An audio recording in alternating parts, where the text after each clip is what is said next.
Sur Puisalène, il est exactement... Il est 15h01, bonjour à tous.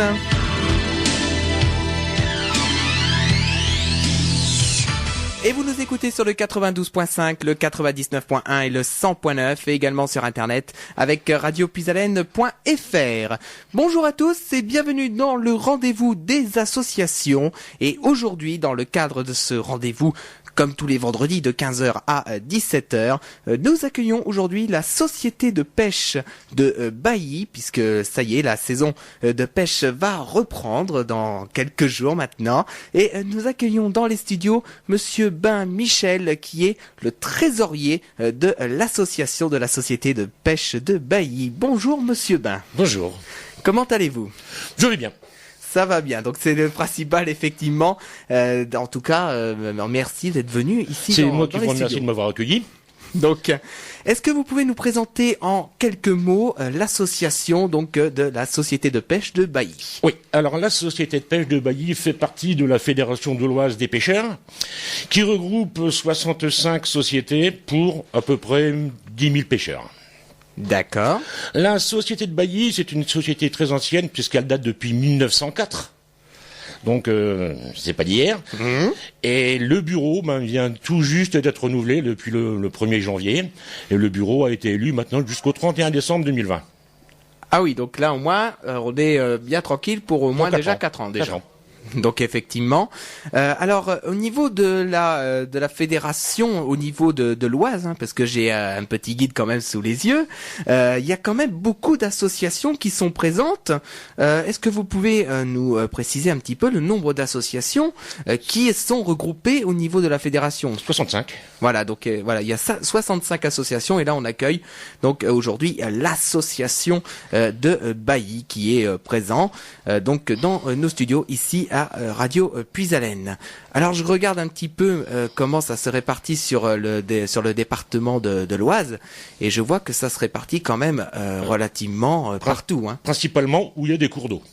Il faut qu'il y ait des points d'eau, au moins c'est utile pour la pêche. C'est vrai que c'est le principal déjà, effectivement.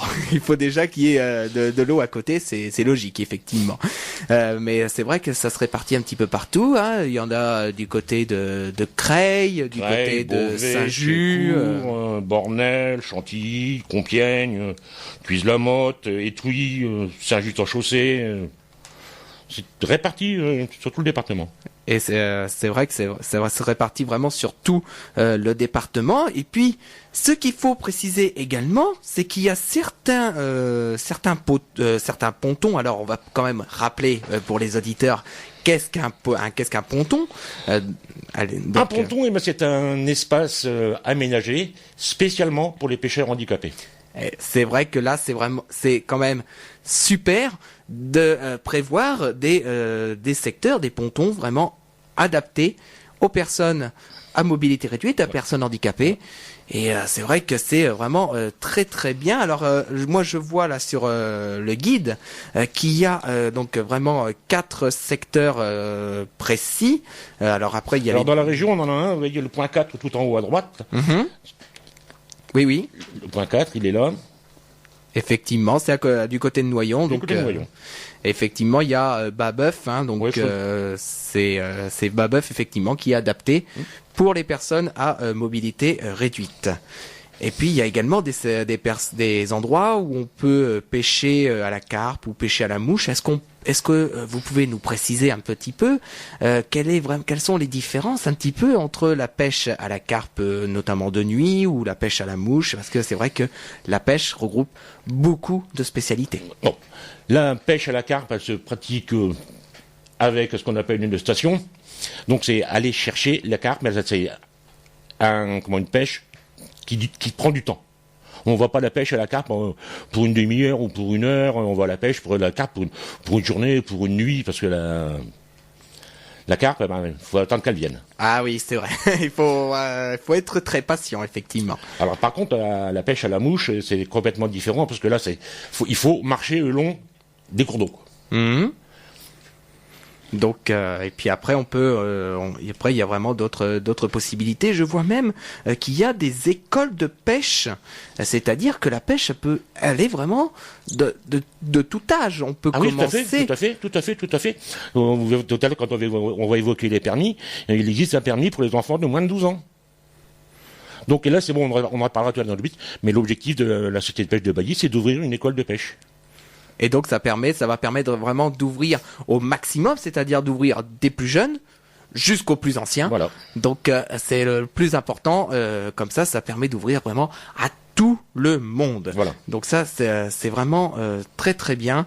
Alors c'est vrai qu'il y a des consignes également de sécurité, parce que je vois là par exemple dans le guide que j'ai sous les yeux, notamment sous les lignes à haute tension, parce que c'est vrai que les lignes à haute tension avec le matériel de pêche, surtout les cannes en carbone, c'est très conducteur. Bon, les vieilles cannes en bambou, il n'y a pas de danger, en fibre en plastique, il n'y a pas de danger, mais que le carbone, c'est très dangereux. On touche un fil, même sans toucher, il risque de se produire un arc électrique, et là, il y a du dégât. Oui, c'est sûr, il y a vraiment du dégât, et c'est vrai qu'il faut être extrêmement prudent. Alors, on a parlé déjà un petit peu de l'association, on a parlé un petit peu également de la fédération, et puis donc il y a un agenda quand même au niveau de votre association. Je voudrais revenir un petit peu sur l'association. Allez-y. Pour dire que en moyenne, on arrive à distribuer 100 à 120 permis par an, et que là, on est en train de mener une action auprès de la société de pêche de Tourotte pour fusionner les deux sociétés. D'accord. Et qui risquerait de nous amener à 2 à 300 permis. Et c'est quand même un très gros club quand on est à peu près. Disons que ça dépend du nombre de distributeurs, parce que nos permis sont en dépôt chez des commerçants. Non, c'est des commerçants où il y a du passage en général, parce que je vais pas mettre ça chez un coiffeur, mais je mets ça dans les bars ou dans une boulangerie. Là, il y a du passage et les gens peuvent acheter leur permis. D'accord. Donc c'est vrai que voilà, il y a quand même beaucoup de clubs, et voilà, donc là aujourd'hui. Il y a quand même 11 000 pêcheurs en Oise, quoi. Ah oui, c'est quand même une sacrée fédération. Et après, je ne sais pas les autres chiffres. Par exemple, si on prend dans l'ordre, par exemple au niveau de la Picardie, peut-être non. J'ai pas les chiffres. D'accord. J'ai pas les chiffres. D'accord, peut-être que s'il y a des personnes qui nous écoutent là à l'antenne, peut-être des responsables au niveau de la fédération de pêche de l'Aisne ou de la Somme, pourquoi pas, puisqu'on nous entend dans le département de l'Aisne notamment avec la fréquence de Soissons sur le 99.1. S'il y a des personnes qui font de la pêche, que ce soit donc dans l'Oise ou dans l'Aisne ou dans la Somme, vous pouvez intervenir à l'antenne. Je vais vous donner le numéro, c'est le 03 44 75 3000. Vous pouvez intervenir à l'antenne et on aura l'occasion de discuter avec Monsieur Bain, qui donc est dans les studios avec nous aujourd'hui pour parler de la société de pêche de Bailly et également un petit peu de la fédération des pêcheurs de l'Oise.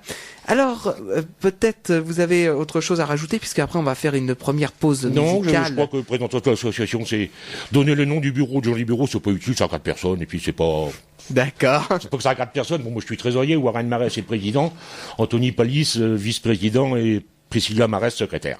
D'accord. Voilà, c'est fait. D'accord, donc voilà. Et puis de toute manière, on donnera vos informations un peu vers la fin de l'émission. Comme ça, s'il y a des auditeurs qui sont intéressés pour s'inscrire dans votre association, on pourra donner toutes les informations pour permettre aux auditeurs de venir vous rejoindre dans cette association. En attendant, nous on va faire une première pause musicale, si vous voulez bien, à 15h10 sur l'antenne de Radio Puisalène. On va écouter tout de suite. Alors c'est un album qui est arrivé il y a très peu de temps dans la commission d'écoute. Je ris parce que je regarde, il y a Étienne derrière qui est notre service civique et qui s'occupe un petit peu de la promotion d'artistes. C'est un artiste qui est arrivé il y a très peu de temps dans notre commission d'écoute, c'est dans les découvertes. On va écouter tout de suite, c'est Suissa, et on va écouter le titre, c'est pour tes beaux yeux. Donc on va écouter tout de suite sur l'antenne de Radio Pisalène et ensuite on reviendra ici dans les studios en compagnie donc de monsieur Ben Michel qui est le trésorier de l'association de la société de pêche de Bailly qui est venu aujourd'hui dans le rendez-vous des associations ici sur Radio Pisalène sur le 92.5, le 99.1 et le 100.9 et également sur internet avec radiopisalène.fr. Tout de suite, suis ça. Très bon après-midi en notre compagnie.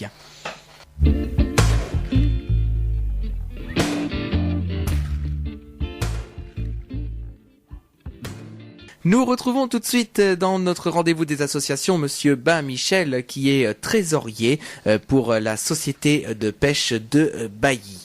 Et nous évoquons aujourd'hui la saison de pêche 2016 et nous évoquons également la fédération puisque on rappelle donc la fédération c'est un petit peu sur l'ensemble du département de l'Oise et donc là on parle plus précisément de la société de pêche de Bailly que vous représentez aujourd'hui. Et puis, en tout cas, on va continuer un petit peu à évoquer les différentes catégories de cartes de pêche. Et puis tout d'abord, les dépositaires. Les dépositaires. Alors, les dépositaires, notre association dispose de 6 dépositaires. Et les dépositaires sont des gens qui ne font que collecter l'argent et distribuer les permis. Ils ne gèrent rien. Donc c'est moi qui vais récupérer l'argent chez les dépositaires et c'est moi qui gère. Alors les dépositaires, on en a 6, on a le café à Bailly, le café à Sampigny, le café de Cambronne, le café de Montmac, le Fontenoy à Tourotte et la boulangerie de Carlepont. D'accord, donc c'est vraiment à ces endroits-là que si les personnes intéressées pour faire de la pêche veulent prendre leur carte de pêche, il faut qu'ils aillent dans un de ces 6 endroits. Voilà. Ou par internet, mais on y verra après. Oui, effectivement, puisque vous me l'aviez évoqué il y a quelques minutes en antenne, lorsque nous avions préparé cette interview, que maintenant, il va y avoir de plus en plus de cartes qui vont se faire par Internet. Ça va être même systématique, je crois, à partir de l'année prochaine. C'est prévu pour 2017. Bon, je pense pas que tout sera vendu en 2017, mais il va falloir que les associations passent à Internet et les objectifs 80-85% en 2017 pour être à 100% en 2018. Quoi. D'accord, donc c'est vrai que là on est vraiment en pleine transformation, on va dire. Mutation, là. Va falloir que les gens s'habituent à Internet. Le problème va se poser, c'est pour les gens qui n'ont pas Internet. Bon, et Dieu sait qu'il y a encore des personnes qui ne sont pas connectées par Internet. Je pense aux personnes âgées, des pêcheurs, il y en a beaucoup, des personnes âgées. Il y en a beaucoup des jeunes, mais il y en a beaucoup dans les personnes âgées aussi. Et puis c'est vrai que maintenant, il y a des personnes qui disent Internet, à quoi ça me sert, je suis bien avec mon téléphone classique, tout à fait. Et puis je vais pas prendre de connexion internet. Et puis là, c'est vrai que pour ces personnes-là, ça va être peut-être un petit peu plus difficile. Mais bon, maintenant, et c'est vrai qu'il y a beaucoup de choses qui sont par internet. Non seulement les cartes de pêche, mais également d'autres choses. Maintenant, ça se multiplie. Beaucoup de démarches se font par internet. Ouais. C'est vrai. Donc c'est vrai. On évoquait tout à l'heure les cartes de pêche dans notre première partie. Vous nous disiez justement que il y a des cartes de pêche qui sont vraiment disponibles pour tout le monde. Tout le monde. Je vais commencer par la carte découverte 12 ans. Donc, c'est une carte pour les gamins de moins de 12 ans. Donc c'est une carte qui coûte 6 € à l'année. Et puis c'est quand même pas c'est pas excessif, c'est pas cher pour faire vraiment pour découvrir la pêche ou même faire pour pêcher. C'est vrai que c'est pas cher, c'est quand même 6 € par an. C'est pas cher. Alors après on a la carte mineure, donc qui est pour les enfants de 12 à 18 ans. Mm-hmm. Celle-là elle coûte 19 €. Et effectivement, donc ça va, c'est pour les jeunes de 12 donc à moins de 18 ans et c'est pour les premières et deuxièmes catégories. Alors peut-être que les auditeurs se posent la question, quelle est la différence justement entre la première catégorie, parce que c'est vrai que sur toutes les cartes ils disent première et deuxième catégorie. Alors on reprend le guide parce que c'est vrai qu'il y a beaucoup de choses, voilà. En fait, c'est par rapport au classement des cours d'eau. Voilà, c'est ça. effectivement.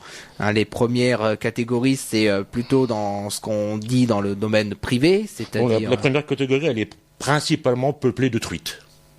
D'accord. La deuxième catégorie, c'est tout poisson, c'est brochet blanc, gardon, goujon. Voilà, c'est la grosse différence. D'accord, voilà, c'est vraiment ça la différence entre ce qui est appelé vraiment première catégorie et deuxième catégorie. Alors, on a évoqué donc la carte pour les moins de 12 ans, on a évoqué la carte pour les personnes mineures, et imaginons que moi, par exemple, j'ai 26 ans, est-ce que je veux prendre une carte de pêche, qu'est-ce combien je vais payer tout cas pour ma part. Ça dépend. Si vous voulez une carte pour une journée, une carte pour une année, parce qu'on peut avoir une carte pour une journée. Ah d'accord, effectivement. Ah, d'accord. Moi je fais à la pêche, vous venez me voir, mais Michel, je peux pêcher avec vous, mais il faut une carte, donc auquel cas ce serait une carte pour une journée. D'accord, effectivement, d'accord. Donc ça c'est bien aussi parce que même les personnes qui sont pas forcément habituées, qui disent oui mais bon j'aime bien pêcher mais je veux pas faire à l'année non plus parce que je sais pas combien de temps je vais pêcher, je vais peut-être pêcher 2-3 jours dans l'année. Et ben au moins avec cette carte journalière ça permet d'allier quand même la passion de la pêche et après au moins parce que pour la carte journalière, donc c'est 12 €. Hein. C'est ça. Effectivement, alors que pour les personnes majeures, vous pouvez nous dire le prix, hein, par exemple, pour les personnes majeures, c'est 70 €. Donc, il existe aussi la carte femme. Ah oui. Une carte découverte femme. D'accord. Bon, dans l'association, on n'en a pas beaucoup. Mais il faut savoir que ça existe. Et c'est important quand même de le savoir, hein, effectivement, que voilà, c'est pour les hommes ou pour les femmes, que vous ayez moins de 12 ans ou 70 ans, c'est ouvert vraiment à tous et à toutes. Alors il y a même des cartes... Alors, les cartes dont on vient de parler ne sont valables uniquement que sur le département de l'Oise. Ah d'accord, très bien. C'est important à savoir. Je peux pêcher dans la rivière Aisne, mais sur le département de l'Oise. Maintenant, si je veux aller pêcher dans un autre département, on voit sur la carte derrière, ici, il faut que je prenne une carte, ce qu'on appelle une carte interfédérale. D'accord. Donc, qui permet d'aller pêcher dans d'autres fédérations.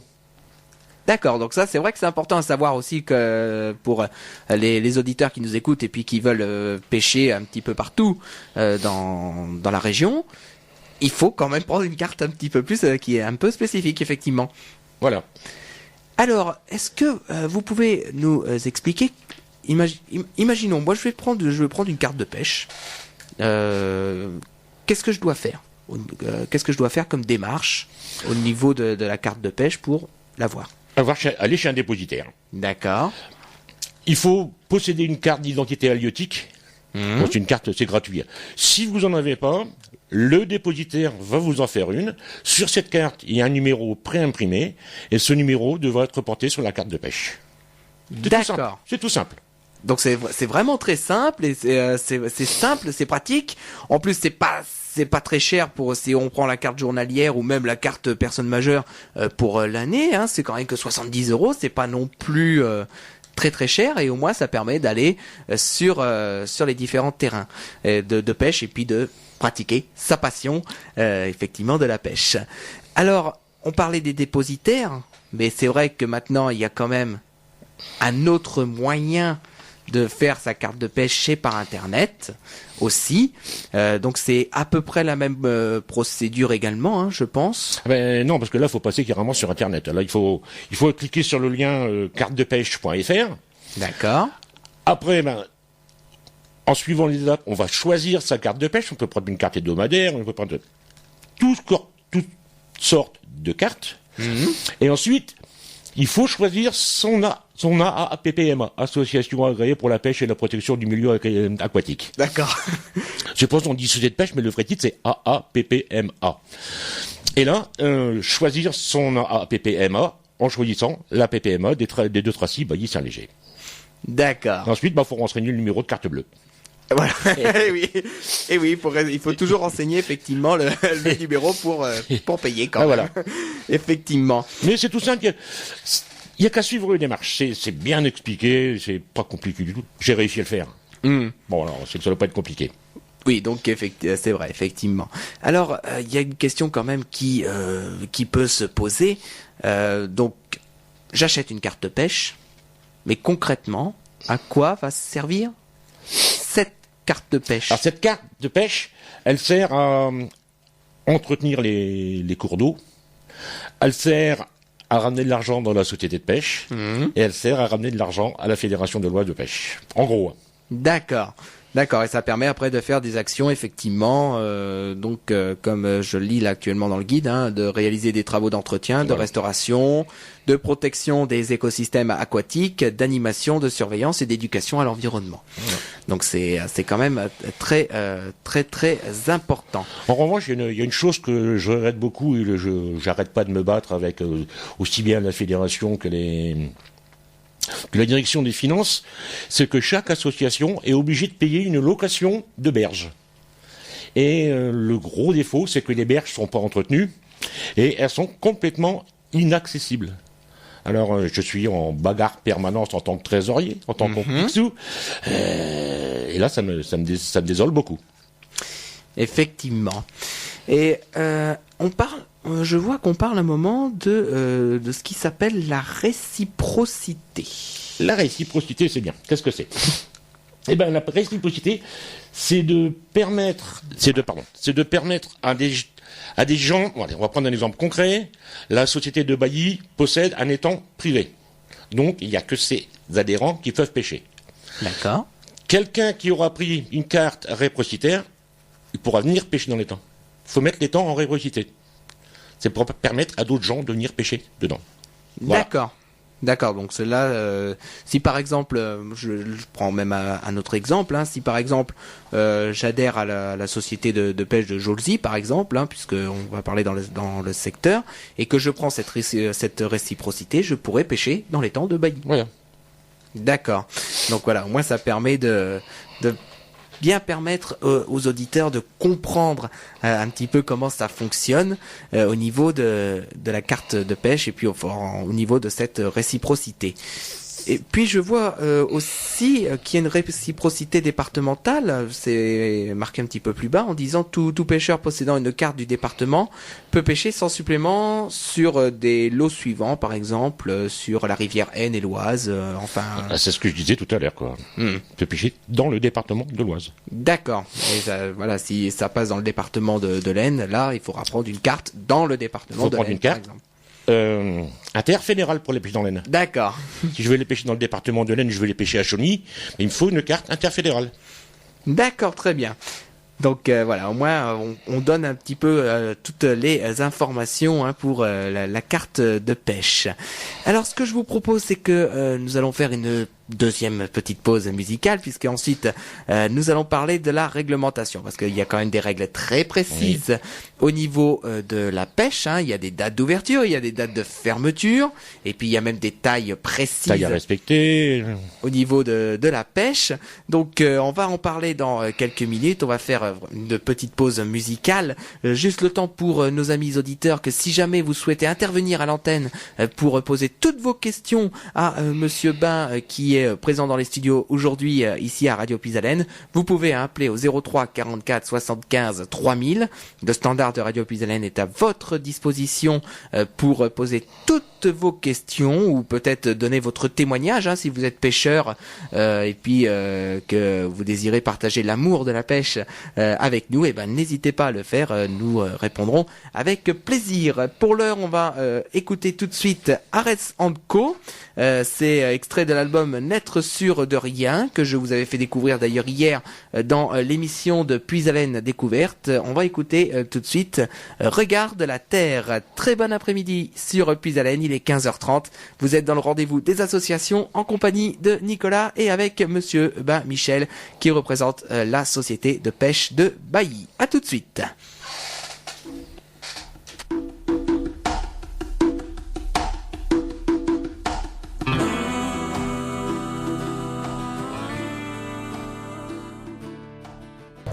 Redland Co sur l'antenne de Radio Pisalène avec leur titre Regard de la Terre et c'est extrait de l'album Naître sûr de rien. C'est des artistes que nous recevons dans la commission d'écoute de Radio Pisalène et que vous pouvez découvrir le mercredi notamment de 17h à 19h dans mon émission de Pisalène Découverte.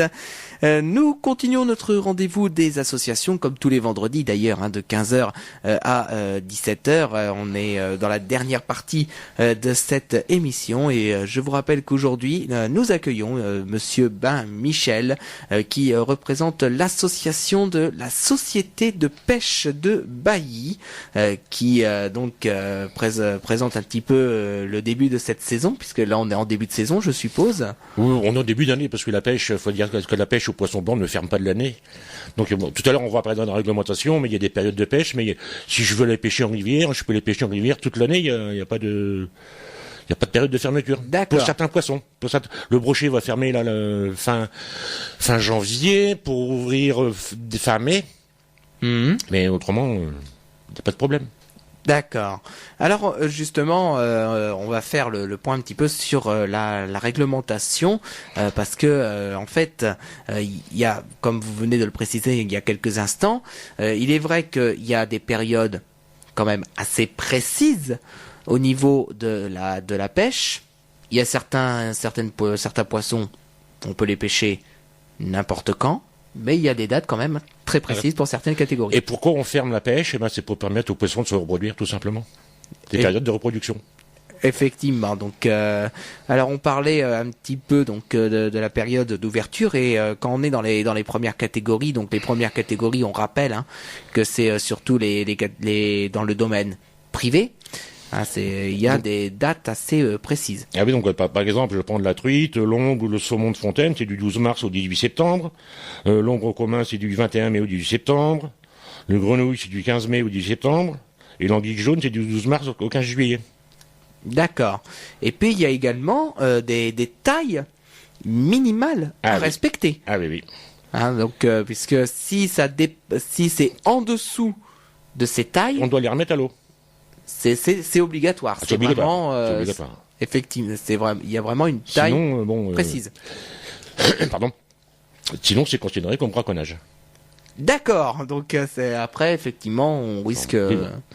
En cas de contrôle, en cas de passage d'un garde, c'est considéré comme braconnage. D'accord, effectivement. Et puis il y a même des modes de pêche qui sont précis dans ces catégories-là, effectivement. Par exemple, c'est une ligne et 6 balances à écrevisse. Alors peut-être qu'on peut préciser aux auditeurs qu'est-ce que vous ne savez pas. Bon, c'est pas grave. Je pêche pas l'écrevisse, donc. D'accord. Je suis pas féru dans ce domaine. D'accord. C'est pas grave, effectivement. Donc voilà, effectivement, c'est ce qui est prévu de toute manière. Donc c'est une ligne et 6 balances à écrevisse. C'est ce qui est. Bon, les pêcheurs d'écrevisses savent ce que c'est, donc c'est pas la peine de leur expliquer. D'accord, effectivement. Et puis après, dans la deuxième catégorie, il y a d'autres tailles précises. De toute manière, on va pas dire tous les éléments, parce que le guide qui est disponible, ce guide de pêche 2016, je pense qu'on peut le retrouver chez les dépositaires. Tout à fait. Et puis on peut le retrouver également dans les sociétés de pêche. Et puis sur Internet. Et sur Internet également. Voilà. Donc effectivement, si vous cherchez des informations, vous pouvez récupérer ce guide de pêche. Il faut savoir que tous les pêcheurs qui sont anciens pêcheurs, c'est pas la peine de leur dire, ils le savent. Ça c'est bien pour les néophytes, les nouveaux pêcheurs qui connaissent pas trop le règlement. Mais les pêcheurs en général, ils connaissent ce qu'il faut faire. Donc ça c'est bien pour les nouveaux pêcheurs. D'accord. Alors on peut parler également de l'anguille, parce que au niveau de l'anguille, là par contre c'est quand même très précis. Ici dans le département de l'Oise, c'est interdit. J'ai pas compris. La pêche de l'anguille, au niveau de la réglementation. D'accord. Là c'est sévère.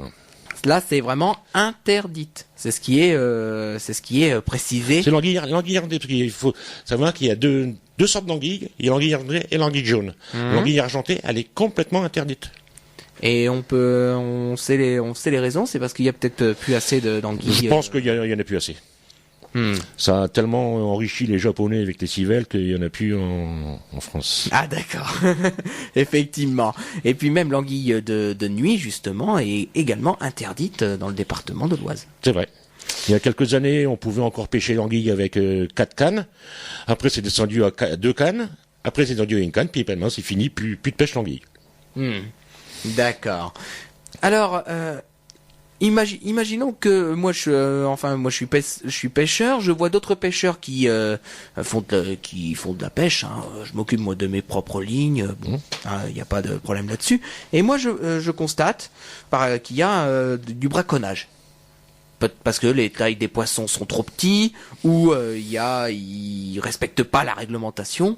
Est-ce que je peux intervenir ou est-ce que je dois en référer à des personnes précises ou quoi? Il vaut mieux pas intervenir personnellement. Moi, je le ferai pas.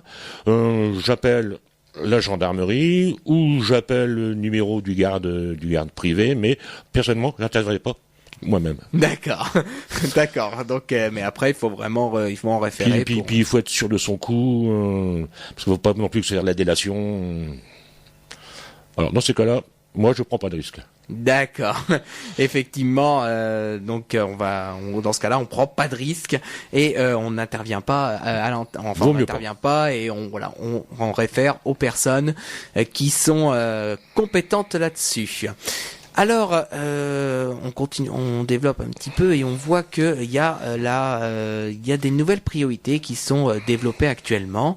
Ce sont les animations, vraiment pour essayer de montrer à tout le monde, à toutes les personnes, que ce soit des personnes des plus jeunes aux plus anciens, effectivement. Ça permet de découvrir ces nouvelles activités. Mais puis puis pas forcément les pêcheurs. Il y a un vététiste qui passe. Il peut s'arrêter, il regarde. Ça peut l'intéresser plus par curiosité que par intérêt, mais c'est ouvert à tout le monde, quoi. D'accord.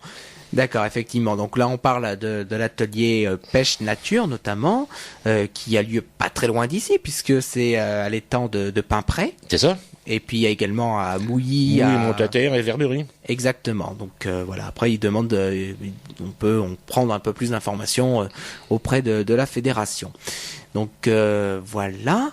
Alors, on va parler de l'agenda un petit peu de cette année 2016 au niveau de votre association, au niveau de la fédération. Quelles sont les grandes dates à retenir pour cette année 2016? Au niveau de la fédération, il faut retenir le 21 mai. C'est une initiation à la pêche au leurre aux 35 à Compiègne. D'accord. Le 12 juin, il y aura une animation spécifique à la pêche au feeder à l'étang de la Freineuse à Paimpray. Le 3 et 4 septembre, le salon de la chasse et de la nature à Compiègne. Et fin octobre-novembre, challenge de carnassier régional à Compiègne. D'accord. Et puis au niveau de l'association, il y a peut-être d'autres dates à retenir. Alors au niveau de l'association, le calendrier a été fait conjointement avec le président. On a fait ça il n'y a pas longtemps. Alors ce qu'on a retenu comme date, le 24 avril, nous allons faire un concours de pêche à Sampigny, dans le canal. D'accord. Le 22 mai, nous organisons une journée truite à Marc-Église. C'est une journée que nous offrons à nos sociétaires. Et les gens, ils viennent pêcher gratuitement. D'accord. Et c'est vraiment par l'association qui dit, on vous offre. Bon, maintenant, tout le monde peut venir pêcher, mais ceux qui ne sont pas de l'association, ils payent. Payent la carte journalière. La journée de pêche, voilà. D'accord. Le 12 juin, on devrait faire un concours à Roscan. Le 10 juillet, on va faire un concours à Tourotte. Le 18 septembre, un concours à Paimpray. Et là, ça devient intéressant. Le 19 novembre, nous allons organiser notre 4e soirée des années 80 à la salle des fêtes de Bailly. D'accord. Et le 31 décembre, nous organisons aussi un réveillon à la salle des fêtes de Bailly.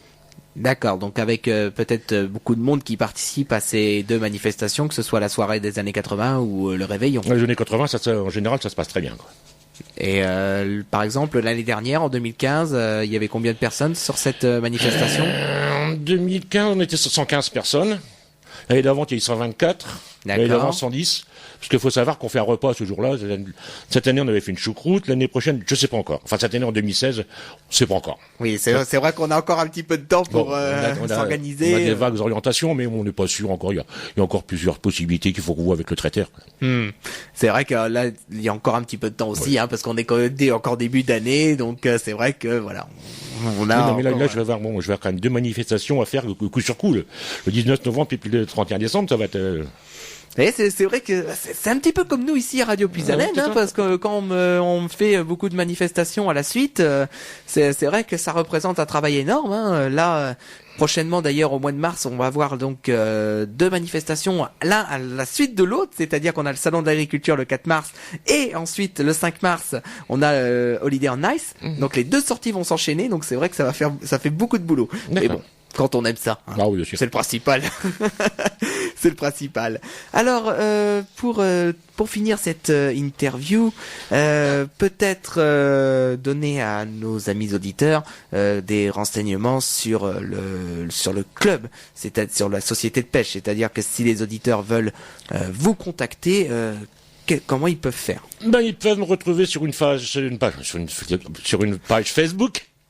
Vous allez sur aappma.bailly. D'accord. Et puis après, de toute manière, toutes les informations de la société de pêche sont sur la page Facebook. Oui. Donc voilà, de toute manière, toutes les informations sont disponibles sur cette page Facebook. Et puis vous pouvez également, si vous avez vraiment d'autres questions, vous pouvez également appeler ici à la radio. On pourra vous retransmettre directement à la personne. Et puis il y a même un numéro de téléphone de la société de pêche de Bailly. Alors je sais pas si c'est le président. Ça. Ah, c'est le numéro du président. Donc il y a un numéro là. Après je sais pas si on peut le communiquer. Donc On prend pas le risque. Voilà, on va pas prendre le risque, effectivement. De toute manière, vous pouvez sur la page Facebook de la société de pêche, vous retrouvez toutes les informations et vous pouvez contacter les personnes qui sont concernées. Écoutez, Monsieur Bain, je vais vous laisser le mot de la fin pour cette interview. Moi, je veux vous remercier de votre accueil. Merci en tout cas. Et puis ce que j'espère, c'est une bonne saison de pêche à tous nos sociétaires. D'accord. Écoutez, Monsieur Bain, merci en tout cas d'être venu dans les studios de Radio Puisalène dans ce rendez-vous des associations pour présenter cette société de pêche de Bailly, et on espère que l'appel qui est passé ici sur l'antenne peut-être va vous attirer un petit peu de monde. En tout cas. J'espère. On espère. Merci beaucoup, Monsieur Bain, d'être avec nous.